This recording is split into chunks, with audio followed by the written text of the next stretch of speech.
paying me millions. Knew how to skimp. Where did you live when you first got married? And was it hard to get by, or? No, we lived mostly in D.C., believe it or not. Tell me about the little casters in the one apartment, your first apartment, like, and how Dad furnished your home. Little casters that you filled with something for a reason. Oh, yeah. What? And tell me about your first furniture that Dad bought. Okay. We lived down, I don't know, maybe on 3rd Street, and we had this little apartment, and one-bedroom apartment with everything in it. And we first went in there, the place was loaded with cockroaches. We couldn't even go to bed. He had to go out and get little things and put coal in them to keep them for bed. But we got them down, you know. But there was two girls lived next door. After they moved out, we moved next door. Then we found out why. They worked for the government, but there was even cockroaches in their icebox. Oh. But it was nice, you know. It was a nice place to live, safe, D.C. at that time. Tell me about the furniture. No, you told me a story okay, about Dad. Then we moved to Coral Hills, and your daddy went out to buy some furniture, and he went to some lady that was selling furniture, and he bought this huge couch and 2 chairs. The couch was dark green, and it was made of mohair or something. It was very, very nice. And one chair was a dark blue, and the other one, I think, was a dark maroon. Very heavy furniture. Then he bought a table, and then Rusty Cates and Bobby Dad gave us two dynamite boxes for chairs, and we had them for years. Well, I thought you told me once that Dad had brought home a whole truckload. Somebody had died, and he bought a whole truckload of furniture once. Well, yeah, but he bought it. Right. Yeah, but it was mostly the living room suite. I'm sure the end tables and all came with it. And the table, but there was no chair. And the bed, I don't remember. Was that the dining room, the buffet and the dining room table you have now? No, we didn't buy that until maybe Allentown. He went out and he bought that. But that was nice fun. Do you remember where each one of us was born? Yeah. He was born in the hospital. Wow. Were we all born in Southern Maryland, all 4 of us? No. You and Billy were. Judy, I believe, was in Sibley, in town. You, Sherry, and Judy were born, I believe, in town. The last 2 were born in Washington, D.C.? Yeah, in Clinton. And then Billy and I in Clinton? Yeah. And did anything unusual happen during your pregnancy? Anything you want to tell us about? During your pregnancy or delivery? Deliveries? No. I kicked the nurse very hard. I did. With you. Pain. Oh. And she's sitting right there, and I kicked her. I never did apologize. Terrible. And then, I know you want to hear this, huh? Tell it! All right. Who was each one of us kids named after? Okay. Or how did you come apart about all of our names? Sherry, I liked her name, and I liked the color of wine at that time, and I thought it was very pretty, and so she got the name of Sherry. Judy? I like this one. Go ahead. Which Sherry named Judy. At that time it was Punch and Judy, so that's how Judy ended up with her name. Billy was named after his Uncle Arthur and your daddy, William. And you were named, my middle name, Elizabeth. Bill's mom, your daddy's mother, was Ruth Elizabeth. My grandmother is Ruth Elizabeth on my daddy's side. So that's how you got your name. Well, I feel special now. Okay, how were we like as children? What were we like when we were kids? And how were we different from each other? Okay, Sherry was Sherry was just a normal kid, you know, tall. And, Sherry was polite. Sherry was very nice as a kid. Then come Judy. Everything changed. Judy came. She was like March, came in like a lion, left like a lamb, huh? Indeed she did. And she was born in March. How about that? How about that? Yeah, Judy is always the lively one. Huh? Always. Fun one. Always. Bringing home strangers. Tell us about that. Well, one particular time we had the neighborhood, and she came home. She was just a little kid. And here she came as this full-grown man holding his hand. Came in the backyard for us to meet, huh? She did. She didn't know she didn't know strangers. But Judy was something else. And Billy was a very quiet little boy. He liked to play with his little trucks and army stuff all the time. No problem. Very quiet. And very quiet in school.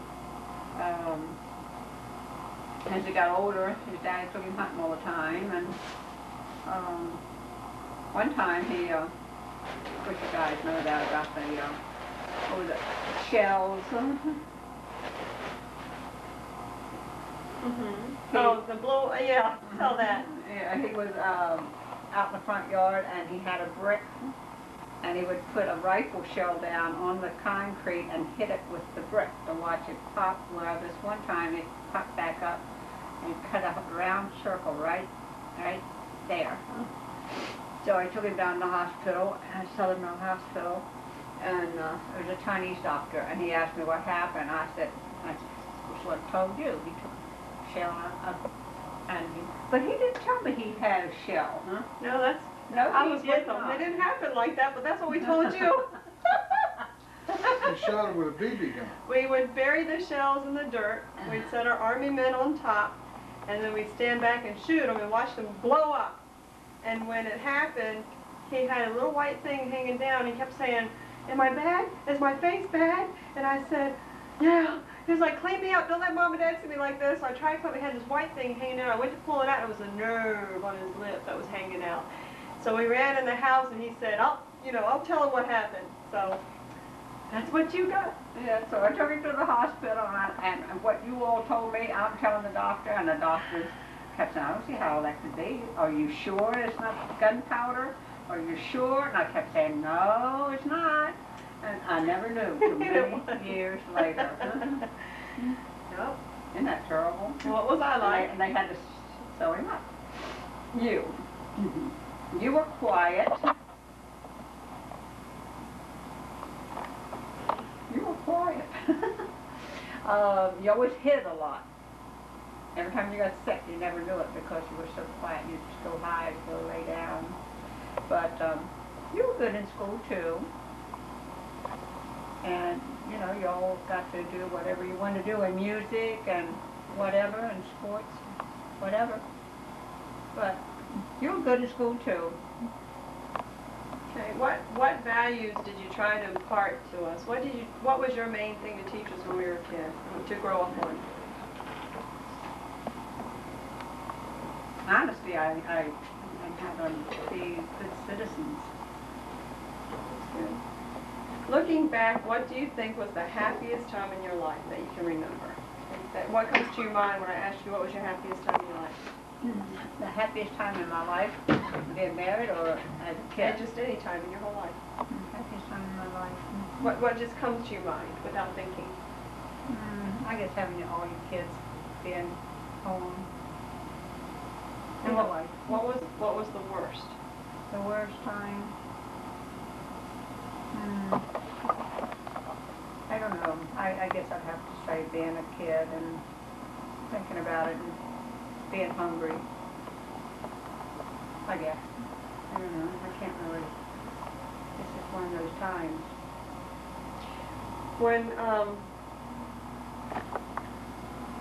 When you decided that your life was going to be different and you wanted to become a Christian, what was the circumstances? What was the turning point? What was going on in your life? I just wanted to be different. I knew there was more, and there wasn't no more out there, but I just knew there was more because of what I read in the Bible, and I knew it was true. So I just changed, had my life changed. And Oral Roberts, on my death row, to Oral Roberts crusade, and went up there. And I had my life changed then. When you were a little girl, was there such thing in the mountains as folklore or bad religion or superstitions and stuff like that you were raised with?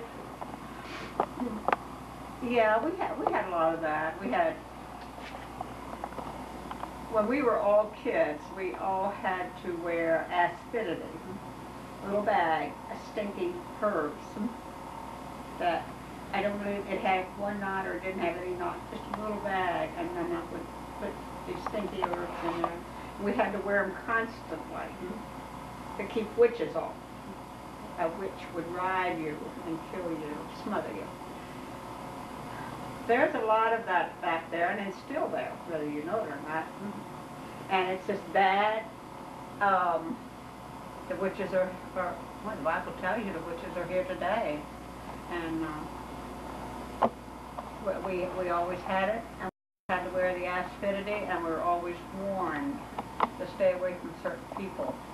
Tell me about the time that you were on the porch, and tell me some of the stories that you remember when you were a little girl, things that happened. Okay, my grandmother.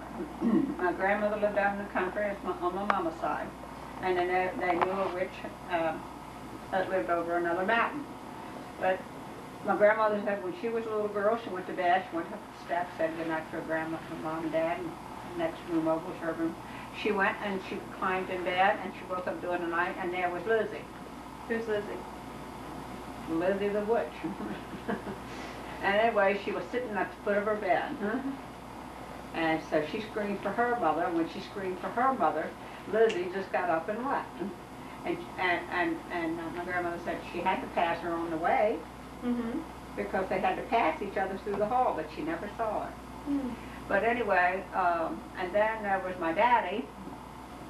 They said that there was one on our porch, and they went, and anyway, it is said that he cut the witch's arm off. Your father? On your own porch? Do you remember it? Oh, no, I don't remember that. It's just say so, you know. But there's a lot of that up there. There's a lot of it today.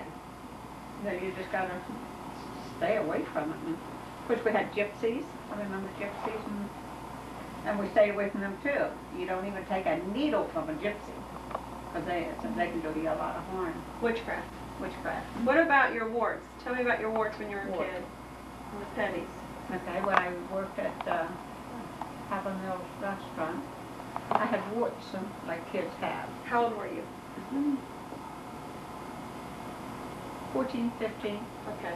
Okay.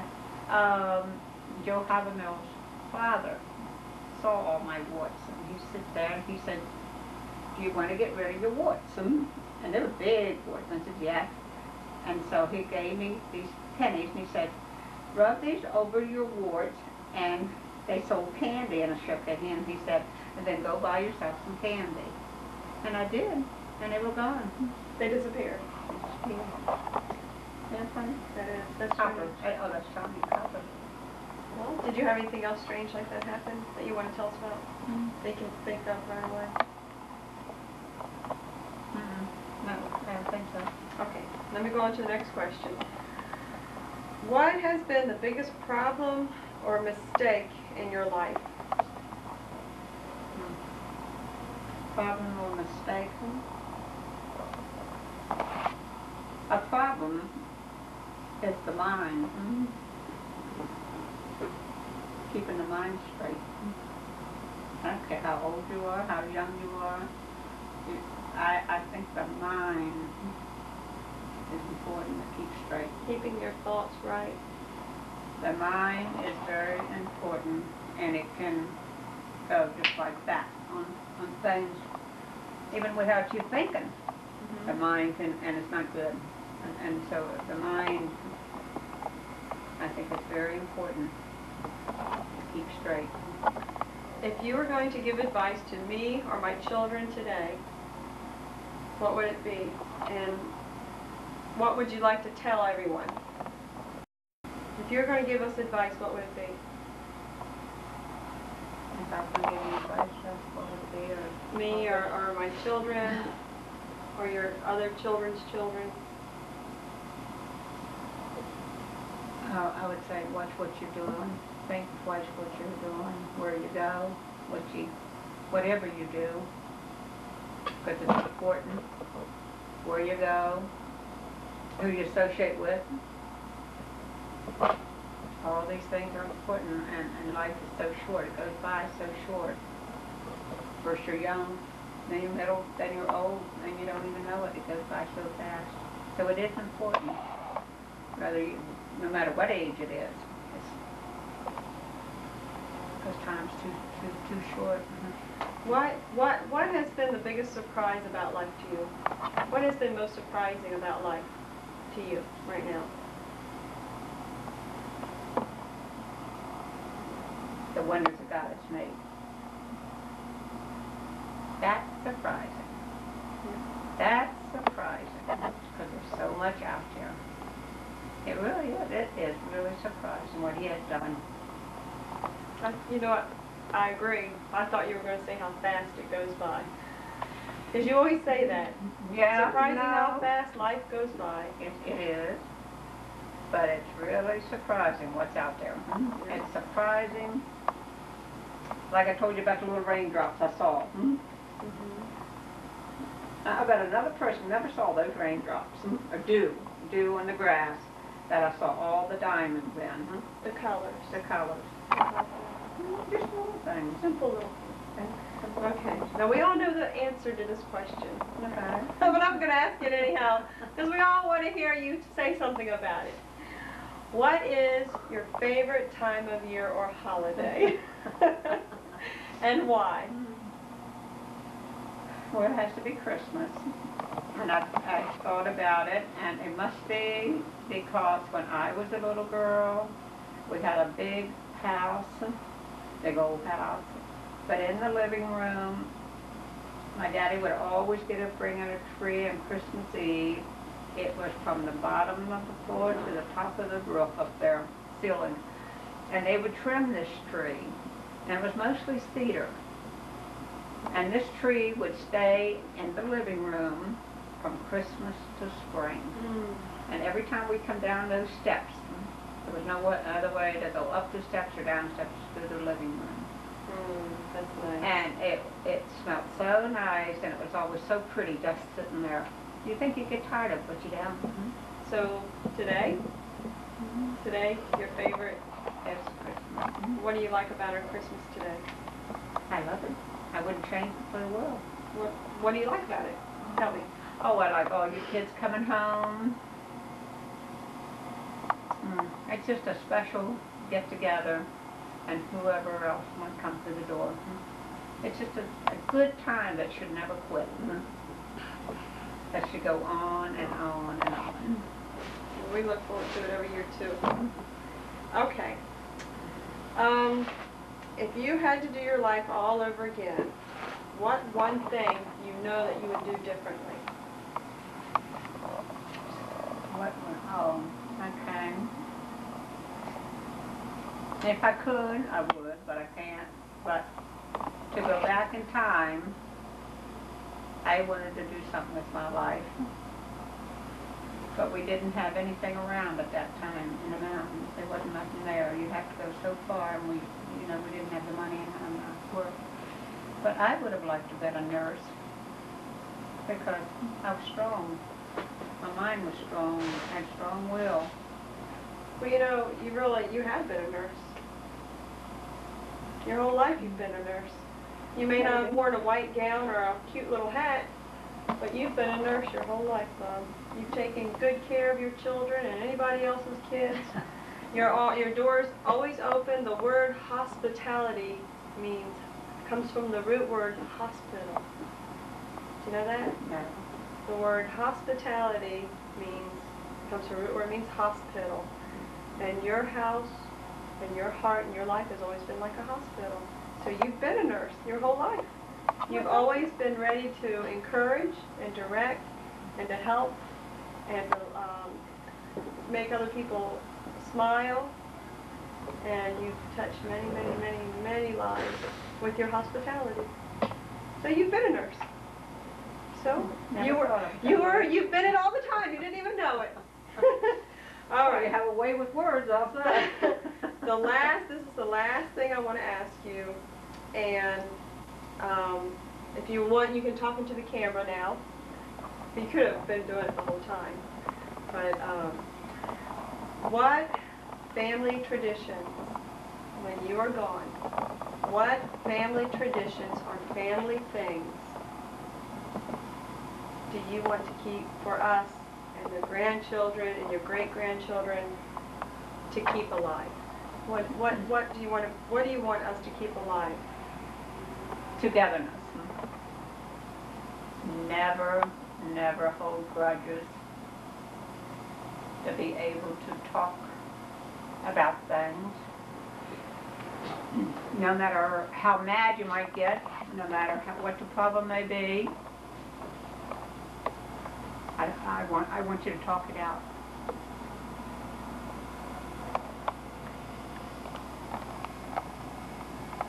That's sad.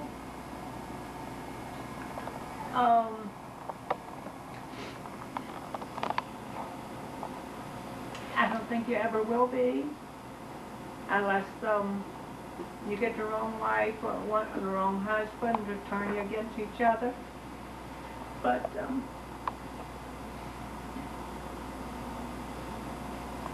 you're a family we made, and it grows and it grows, and that's wonderful, and I want you all to stay together, always. And it would be pretty good if you all would start, all of you, reading God's Word, because there's no other. And time is not short because I'm older. Time is short, period. We know that. But I think you all better wise up if you haven't, and really, really see what he has to say. He says, I prepare you to live and prepare you to die. Help you to live, prepare you to die, and that's true. It's the most important decision you'll ever make. It's when you accept Jesus Christ as your personal Savior. And to me, that's the most important. Because someday, we will have a reunion in heaven. And I want to see you all there. So, and the only way you can get there is by the grace of God. So, start reading, start talking, and start praying. And we'll get there. All of us. It's free. It's a free party. So y'all come.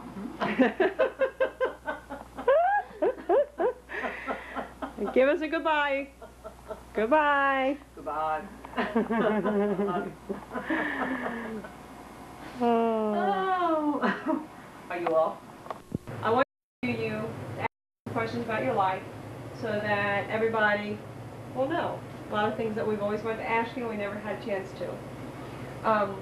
First, what is your full name? Oh, come on. Come on, just say it. William Bernard Sonntag. Do you know what your name means or who you are named after? My name means Sunday in German. Sonntag. Were you named after anybody in your family? I don't know.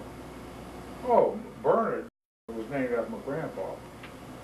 That was Bernard Cook on my mother's side. And William, I was named after my father. Okay.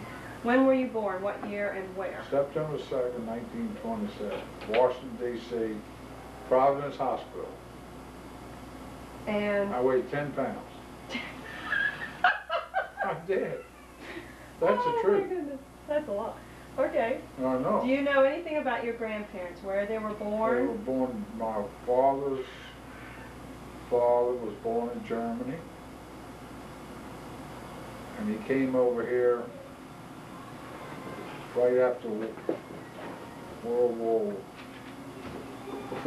War I. And then, I don't know where my grandmother was, and then on my mother's side, my grandfather was a farmer and he came from Ireland. Oh, that he was born here, but he was from Irish descent. And my grandmother was from English descent. Do you remember their names? Crook. Their full names? Margaret or... My grandfather's name on my mother's side was Richard Crook, Richard D. Crook. And my grandmother's side was Ruth Elizabeth Crook. C-R-O-O-K. All right. And did you know them? Were they alive when you were a child? My grandfather and grandmother on my mother's side, but not on my father's side. What were your parents like?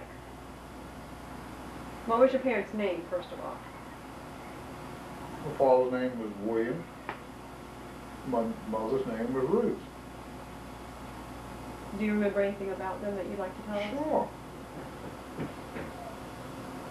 They were good to me. Mommy. Yeah. What did your dad do for a living? He was a foreman of a medical ice cream company, 13D Street Southeast.